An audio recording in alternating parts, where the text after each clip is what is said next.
In this lesson, you are going to create attribute definitions. Attributes are data structures designed to store non-graphical information. In this office building example, you will create attributes to store employee names, room numbers, and department names. Open the Office Plan 1 project file.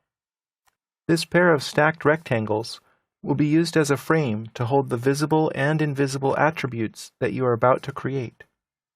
Select the Insert tab on the ribbon and click here to define attributes. Each attribute must have a tag and a prompt, and an optional default.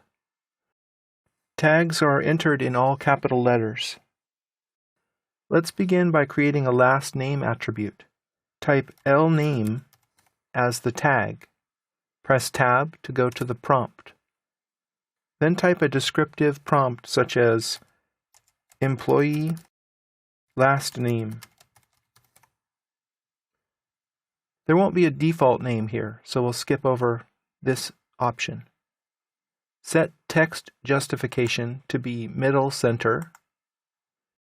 Use the lettering text style, and use a text height of 0 and a rotation of 0. Make sure to specify the insertion point on screen, and click OK. Use Object Tracking and Object Snap to locate the attribute definition right at the center of the top box.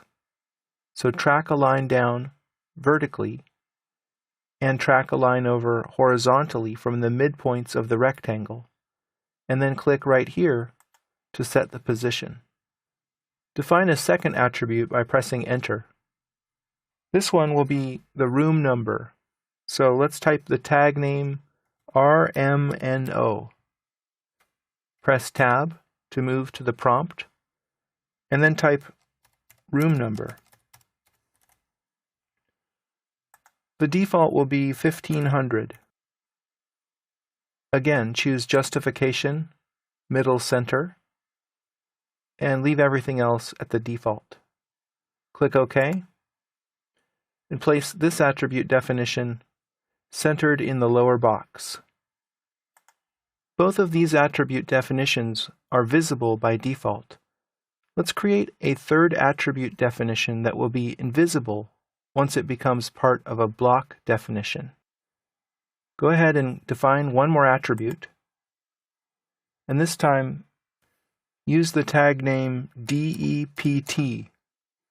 Press Tab and type Department. The default department name will be General. Click Invisible over here in the Mode area.